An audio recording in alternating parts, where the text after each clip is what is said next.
안녕하세요. 반갑습니다. 한국 CS 마인드 교육센터 박정민 강사입니다. 저희 CS 리더스 관리사 2022년 3회차 영상입니다. 지난 3월 13일 날 진행이 됐던 정시 시험이었고요.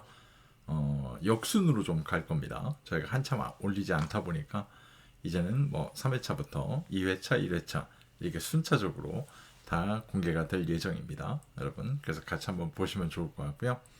이번 3회차 시험은 제가 저희 카페에다가 전체적인 난이도라든가 시험의 어떤 출제 패턴 이런 분석 리포트를 얹어놨는데, 거기에서도 보시게 되면 유독 2020년도 기출문제가 많은 분량을 차지하고 있었던 건 충분히 보셨을 겁니다. 네, 그렇다 그러면 전체적인 난이도는 크게 어렵지 않았던 기출문제 유형이었던 것 같습니다. 전체적으로 봤을 때 같습니다가 아니라 솔직히 말씀드리면 너무 쉬웠죠. 네, 그래서 한 문제씩 보도록 하겠습니다. 제가 놀랐던 게 두 가지가 있는데, 지금 말씀드린 시작도 하기 전에 말씀을 드렸던 너무 쉬웠습니다. 이거 한 가지와 또 한 가지가 있습니다. 네, 시작하자마자 보시게 될 텐데요. 첫 번째 문제부터 보겠습니다. 자, 개론 일장에서 출제가 된 문제 유형이고요. 다행히 A형이니까 개론 일장 문제가 1번에 배치가 됩니다. 다음 보기 중 귀인 이론의 외적 귀인이라고 물어봅니다. 외적 귀인. 이 외적 귀인이라고 하는 관점은 실제로 저희가 이제 봤을 때 어떤 저런 원인, 저 사람이 저런 결과물을 보여주는데, 저런 결과에 대한 원인이 저 사람 내부에 있는 거야, 내적 귀인. 저 사람 바깥에서 오는 영향 때문에 그러는 거야, 외적 귀인. 이렇게 구별하거든요. 그 외적 귀인에 해당하는 내용을 찾아 모두 선택한 건 뭘까요? 라고 물어보고 있는 문제 유형입니다. 아래 보기에서 고르라고 되어 있고요. 이 문제 유형은 지난 2020년 9월 달에 출제가 됐었고요. 제가 아까 시작하자마자 놀랐던 게 두 가지가 있습니다. 그 두 번째입니다. 2020년 9월 달 제 문제풀이 영상을 보시게 되면 분명히 문제의 확인이 필요합니다 라고 말씀을 드렸고요. 네, 저도 이 문제에 대해서 확인 요청을 했었는데 그 다음에 제가 따로 연락을 받은 건 없었어요. 그래놓고 어떻게 보면 저도 강사로서의 어떤 해야 될 의무를 방기했던 거죠. 근데 이 문제가 다시 나올 줄은 정말 꿈에도 몰랐습니다. 그러니까 외적 귀인이라고 한다 그러면 일단 답부터 보여드릴게요. 답은 2번으로 되어 있어요. 그러니까 2번으로 되어 있다고 본다면 일단 기질 아니에요. 얘는 분명히 아니에요. 그죠? 네, 운수 같은 경우는 저 사람 내부에서 나오는 건 아니죠. 그럼 나는 분명히 맞아요. 그죠? 기분이에요. 기분. 이 기분이라는 게 굉장히 중의적으로 해석이 되거든요. 왜 그러냐면 내가 바깥에 있는 환경에 영향을 받아서 내 기분이 영향을 받을 수도 있는 거고요. 네, 또는 내부적으로 내가 무슨 어떤 기분이 만들어진다든가 이런 것들이 있어요. 그러니까 이게 지금 굉장히 중의적 표현이거든요. 그러니까 이거를 지금 보면 이연령 비연령이에요. 어디다가 딱 걸어내느냐에 따라서 달라져요. 근데 수많은 논문이라든가 이런 걸 갖고 저도 내내 이제 찾아가지고 자료를 확보를 해야 되다 보니까, 근데 거의 대다수가 보면 이 원인의 소재 측면에서 기분이라는 거는요 꼭 내적으로 구별을 하고 있고요. 안정성에서 불안정적인 요소의 기분을 구분하고 있어요. 이렇게 놓고 본다면 이 기분이라는 게 과연 들어가는 게 맞겠는가 라는 거에 대한 굉장히 의문점이 남게 된다는 거죠. 지금까지도.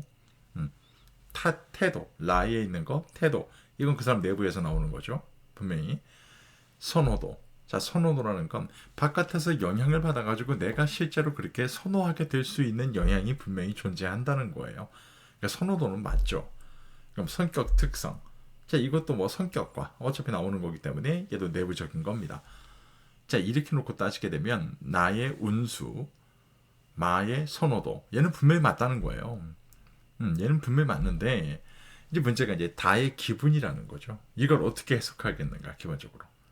네, 과연 외적이냐 내적이냐 이렇게 따져봤을 때 수많은 자료에서는 일단은 기분은 내적이라는 걸로 구별을 하고 있습니다, 여러분.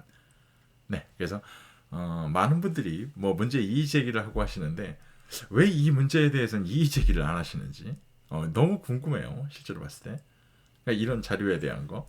그리고 그 수많은 강사들이 강의를 하는데 왜 이 문제는 갖고 얘기를 하지 않을까? 이런 관점인 거예요. 좀 아쉽기도 하죠. 그리고 놀라기도 했던 문제 유형이었습니다. 과연 앞으로도 또 출제가 될지 모르겠어요. 이번 시험이 출제된 다음에 다시 한번 제가 뭐 시험을 주관하는 쪽에 다시 한번 요청을 드렸거든요. 확인을 해달라고. 어떤 의도로 저 기분이라는 워딩을 쓰셨는지에 대한 그걸 한번 여쭤봤는데 그건 확인이 되면 나중에 한번 저희 카페가 됐던 뭐가 됐던 한번 다시 한번 공유할 수 있는 기회를 갖도록 하겠습니다. 일단 이 문제의 답은 2번 나, 다, 마로 발표가 됐습니다. 네, 발표가 됐고 그렇게 확정이 된 거로 알고 있습니다, 여러분. 하지만 여러분들은 기억하셔야 될 문제 유형입니다. 다음 문제 보겠습니다. 자, 2번입니다. 똑같이 만족관리개론 1장 문제예요. 비즈니스 프로세스의 분류 중 미래의 산업 전략이 성공할 수 있도록, 자, 벌써 답을 지목하죠. 미래의 산업 전략이 성공할 수 있도록, 네, 지금이 아니라 미래. 그래서 사람, 기술, 프로세스를 결합해 조직의 역량을 구축해 나가는 과정. 자, 여기서 잘 보면 구축해 나가는 과정이래요. 그러니까 미래 산업이 성공할 수 있도록 지금 뭐 해가는 과정? 변해가는 과정이라고 지금 얘기하고 있죠. 그죠? 문제를 지금 보시게 되면.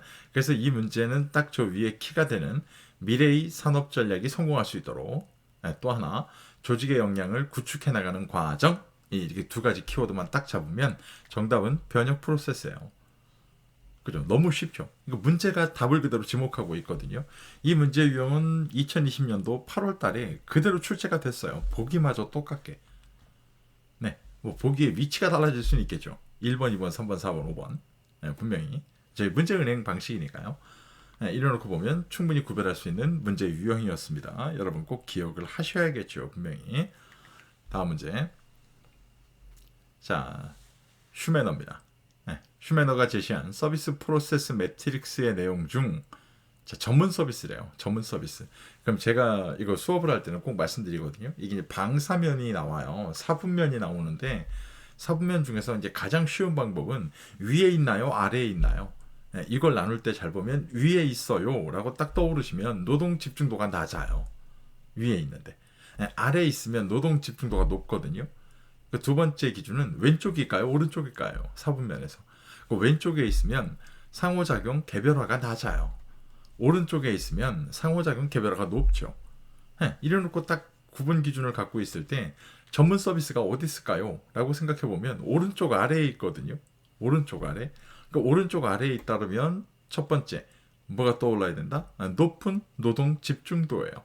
높은 노동 집중도. 그럼 2번은 맞네요 벌써. 그리고 오른쪽에 있죠. 오른쪽 아래라고 했잖아요.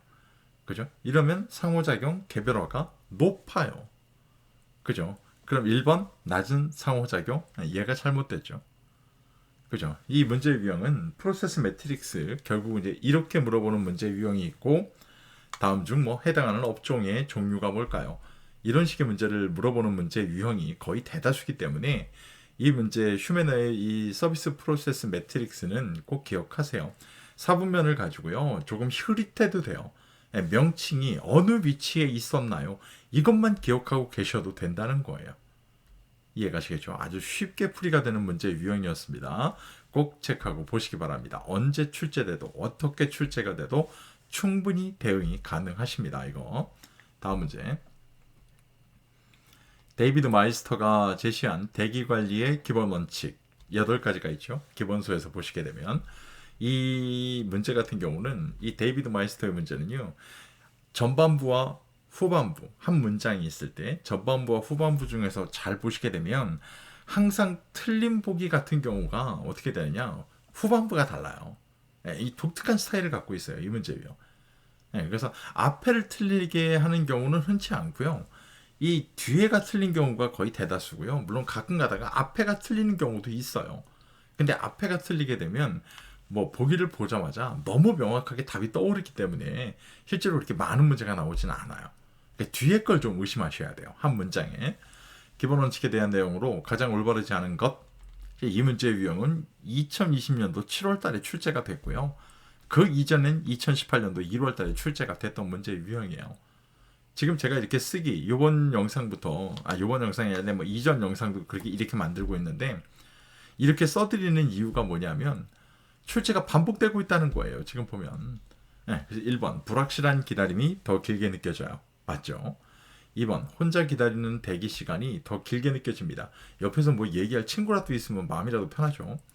3번 원인이 설명되지 않는 대기 시간이 더 길게 느껴져요. 내가 왜 기다리고 앉았는지를 뭐 알지를 못하겠어요. 제가. 이러면 길게 느껴지는 거예요. 4번 서비스의 가치가 높다고 해서 고객이 기다림을 감수하진 않아요. 말이 안 되죠. 얘 같은 경우는 선생님 뒤에 걸 잘못하게 한 거죠. 서비스 가치가 높다고 생각한다면 사람은 무한정 기다릴 거예요. 왜? 내가 기다려서 얻는 이 가치가 내가 기다림보다 워낙 커버리니까요. 그죠? 그래서 제가 이거 예를 들 때마다 아이폰 1호 개통이 되기 위해서 뭐 길바닥에서 그 매장 앞에서 막 텐트를 치고 막 기다려요. 몇 박 며칠을. 충분히 가능한 일이라는 거예요. 왜? 가치가 있다라고 믿기 때문에. 프로세스 이전의 기다림이 프로세스 내의 기다림보다 더 길게 느껴져요. 맞아요. 왜? 난 아직 저기 들어도 못 갔어. 이런 관점 많이 얘기하시잖아요. 난 아직 몇 시간 기다렸는데 야 매장도 못 들어갔어. 이런 얘기 되게 많이 하세요. 그죠? 충분히 길어지고 있다는 소리예요. 분명히. 충분히 구별이 가능하실 겁니다. 다음 문제. 다음 보기에서 두 사람의 대화를 통해 최근에 들어서 굉장히 자주 나오는 스타일이죠. 이런 식의 문제 유형들. 예시문을 통해서 유추할 수 있는 법칙으로 가장 올바른 건 뭘까요? 이 문제 또한 2020년 10월 달에 출제가 됐어요. 이미 똑같이. 예시마저 똑같게. 철수, 너 혹시 배달앱에 있는 KIE 한국정보평가협회죠. 닭갈비 먹어봤니? 완전 맛있다던데 라고 얘기를 합니다. 일단 기대치를 얘기하죠. 근데 영희가 맛이 없는 건 아닌데 매장 내부 소개하는 사진 보니까 정리 상태도 엉망이고 테이블도 더러운 것 같아서 영 찜찜해. 왠지 주방도 불결할 것 같아서 추천하기는 좀 그런데 지금 하나가 잘못된 걸 본 다음에요. 주변으로 파생되는 것들까지도 전부 다 선생님 좋지 않은 관점으로 바라보게 되죠. 그래서 물통이 있는데 물통의 위에 이가 빠졌어요. 이가 빠진다는 건 그 부분이 뭐 파손됐다는 얘기겠죠. 여기다 아무리 물을 갖다 쏟아 부어봤자 물이 차게 되는 높이는 그 이가 빠진 부서진 부분에 바로 밑에까지밖에 안 될 거라는 거예요. 아무리 갖다 퍼넣어도 그 위 이상으로는 채워지지가 않아요. 왜요? 글로 다 누수가 돼버리니까요. 실제로 고객은 좋았던 서비스 100가지를 받은 다음에 99가지 좋았던 걸 다 기억하는 게 아니라 한 가지 제일 거지 같았던 걸 기억하려고 듭니다. 이해가시죠? 이런 관점으로 나오는 법칙을 저희가 뭐라 부르느냐? 통나무 물통 법칙. 뭐 예전에는 깨진 통나무 물통 법칙. 뭐 MOT 법칙과 관련되어 있는 대표적인 걸로 이야기를 하고 있었죠. 이런 관점을 갖고 첫인상의 관점까지 확장을 시킨 개념이 뭘까요? 그게 요즘 시험에 자주 나오는 부정성 효과 이렇게 되는 거죠. 네, 여러분한테 누구라고 얘기는 안 하겠습니다. 하지만 댕기열, 도박, 거짓말 바로 누가 떠오르시죠? 바로 벌써 십몇 년이 흘러갔습니다. 그런데 그분 정말 기가 막힌 악마의 재능이라고까지 불려지잖아요. 그런 재능을 갖고 있는 분임에도 불구하고 아직도 TV 나오는 걸 사람들이 거부하려 듭니다. 이런 관점인 거예요. 실제로 봤을 때. 이해가시죠? 이름 얘기하고 싶어 죽겠네요. 진짜. 하지만 TV에서 봤으면 좋겠다라는 사람입니다. 물론 강사의 개인적인 의견입니다. 여러분한테 동의를 구하는 건 아니에요. 다음 문제입니다. 다음 중 필시본 다이어그램에 대한 설명으로 가장 거리가 먼 거? 자, 이렇게 제가 수업을 할 때 이 필시본 다이어그램 문제가 나와서 개념을 물어보는 문제가 나오면 제가 꼭 팁을 드리거든요. 두 가지. 첫 번째는 전문가 합의법이 나오는지 꼭 찾으세요. 전문가 합의법은 저희가 반복이라는 키워드를 갖고 있는 델파이 기법을 얘기하는 거거든요. 두 번째가 히스토그램이에요. 히스토그램은 막대 그래프를 얘기합니다. 자, 그래서 항상 이 필시본 다이어그램 이 개념 문제가 나오면 평균적으로 문제가 11줄이 넘어갑니다. 지금 보시는 건 뭐 11줄이 넘죠. 제가 저 동일유형 기출 문제 써놓은 건 제가 써놓은 거니까요. 문제가 11줄이 넘어요. 그러니까 이렇게 됐을 때 제가 이제 하나의 꼼수를 알려드리는 거거든요. 그 두 가지 키워드를 찾으세요. 근데 이 문제도 잘 보면 그 두 가지 중에 한 가지가 눈에 띕니다. 이 문제 유형 동일 유형 기출 문제로 동일하게 2020년 6월 달에 출제가 됐었고요. 그 이전에는 2018년도 5월 달에 출제가 된 적이 있습니다. 그러니까 이 문제는 딱 그 키워드가 보일 테니까 그냥 답으로 그냥 갈까요? 5번. 기존 자료의 부족으로 인해 참고할 만한 자료가 없거나 미래의 불확실한 상황을 예측하고자 할 경우 도입하는 분석 기법 중 하나로, 여기까지는 모르겠어요. 맞나 안 맞나? 전문가 합의법이라고 부릅니다. 전문가 합의법이라는 건 델파이 기법을 의미합니다. 피시본 다이어그램과는 전혀 상관이 없습니다. 그래서 전문가 합의법 아니면 뭐 다음번 시험에는 그냥 히스토그램 이렇게 나오기를 간절히 바랍니다. 이 문제 체크하고 보시면 좋을 것 같습니다. 기본적으로 혹시나 지금 강사가 문제풀이 하는데 강아지 소리가 들렸다면 저희 집 반려견 소리입니다. 안 들렸으면 다행이고요. 다음 문제입니다. 다음 중 품질 기능 전개의 발전 과정 QFD입니다. QFD 그러면 저희가 꼭 떠오르셔야 되는 건 고객의 요구입니다. 고객의 요구, 발전 과정에 대한 설명으로 올바르지 않은 것. 자, 이 문제 유형은 2018년도 11월 달에 나왔었고요. 이때 나왔었을 때 저도 굉장히 놀랐던 것 중에 한 가지입니다. QFD 물론 품질 기능 전개에 대한 전공 서적을 저도 보다 보니까 거기에서 봤던 내용인데 이게 나올 줄은 꿈에도 몰랐거든요. 근데 이 문제 같은 경우는 참 뭐랄까요, 논란이라고 하면 안 되고 꽤 말이 많기도 했었습니다. 기본적으로. 그래서 5개 보기가 나오고 있고요. 1960년대 후반 일본 아키오 요지에 의해 연구되기 시작했습니다. 이때 아키오 요지가 연구할 때는요, 품질 기능 전개라는 명칭이라고 안 불렀어요. 기본적으로. 72년 미쯔비시 중공업 고베 조선소에서 원양어선 제작에 처음으로 사용됐습니다. 뭘 통해? 뭘 반영해서? 고객의 요구를 우리 품질 공정에 반영함으로써 결국 네가 만들어달라는 대로 만들어줄게, 이런 관점이었죠. 83년 미국 품질학회지에 소개된 후 시카고 세미나를 통해 미국에 널리 보급됐습니다. 맞아요, 이거. 94년 대우전자의 냉장고, 전자레인지 신제품 개발에 처음으로 적용됐습니다. 우리나라를 이 당시에 대표하고 있던 삼성, LG, 대우 이래가지고 가전제품들라고 봤을 때 대우전자였다고 생각할 수도 있겠습니다만 LG전자였습니다. 그러니까 과연 이 문제의 이 출제 방식이 과연 대우인지 LG인지를 아는 게 저희가 그렇게 중요한 건지 조금 의구심이 되는 문제이기도 합니다. 95년 삼성전자, 삼성 SDI, 현대엘리베이터, 현대자동차, 쌍방울 등의 보급 확산됐습니다. 지금 현재 우리나라 제조업의 98% 넘는 제조업에서 다 사용하는 게 이 품질 기능 전개일 정도입니다. 그러니까 그만큼 월등한 프로세스이기도 합니다. 네, 이렇게 얘기하면서도 솔직히 말해서 조금은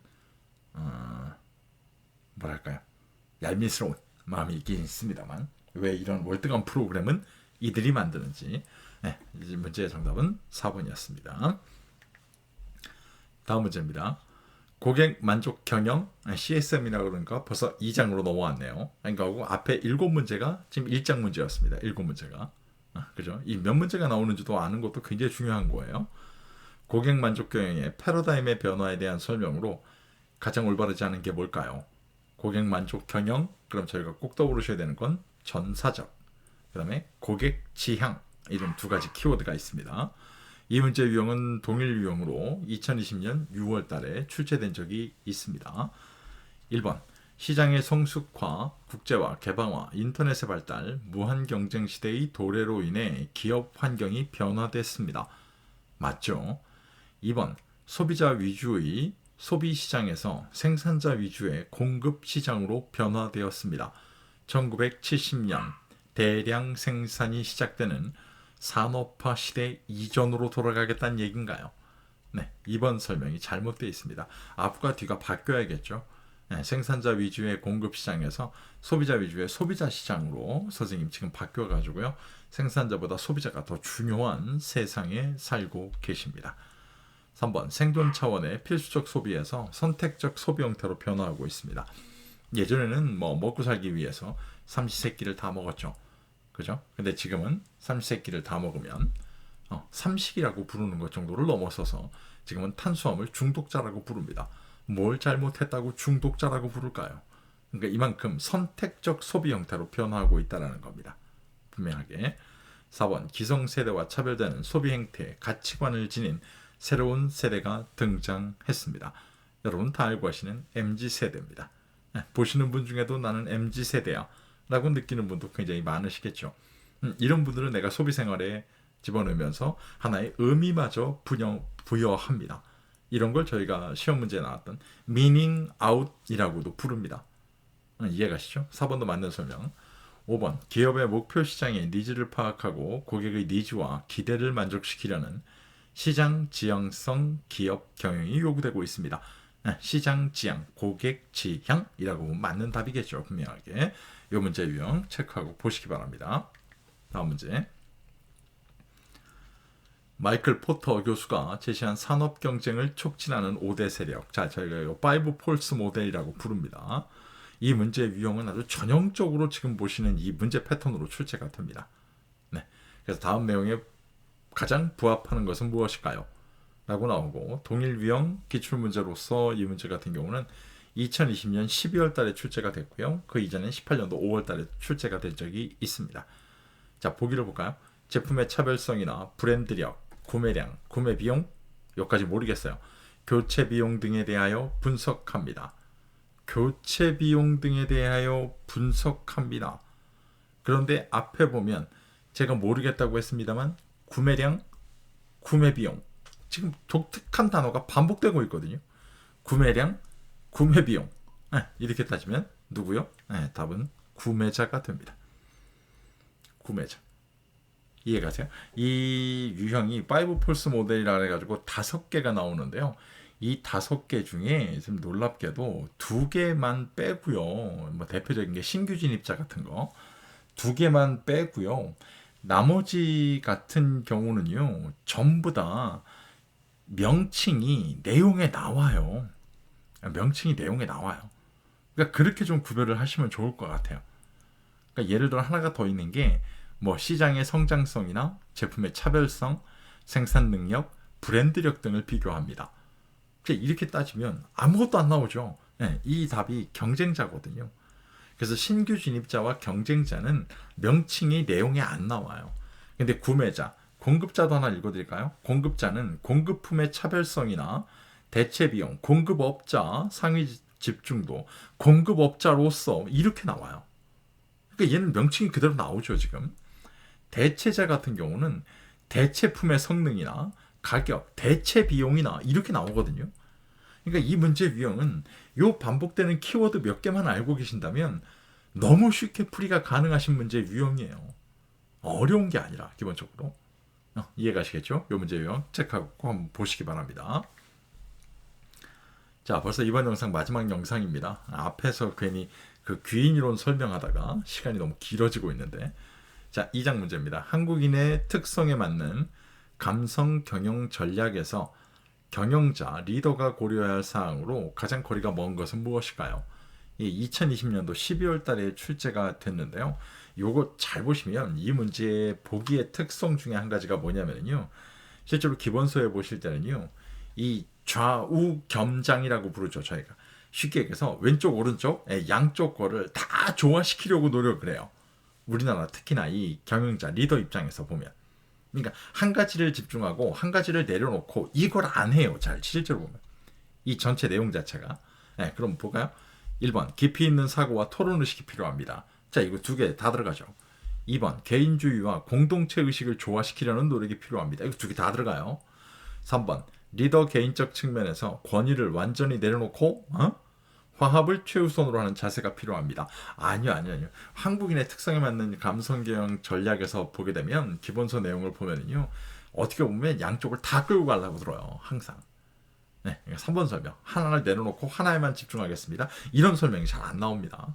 4번 가족주의를 바탕으로 한 경영 가족주의 시도, 조직의 간소화, 건전한 자본주의 정신의 함양이 필요합니다. 맞아요. 그죠? 맞아요. 이건 3가지가 들어가네요. 시대 변화에 따른 세대별 이성과 감성의 구성 비율이 다를 수 있으므로 유연성 있는 리더십의 발휘가 요구됩니다. 이성과 감성까지도 다 끌고 가자는 거예요. 자, 이런 식의 보기예요. 이 문제 위요.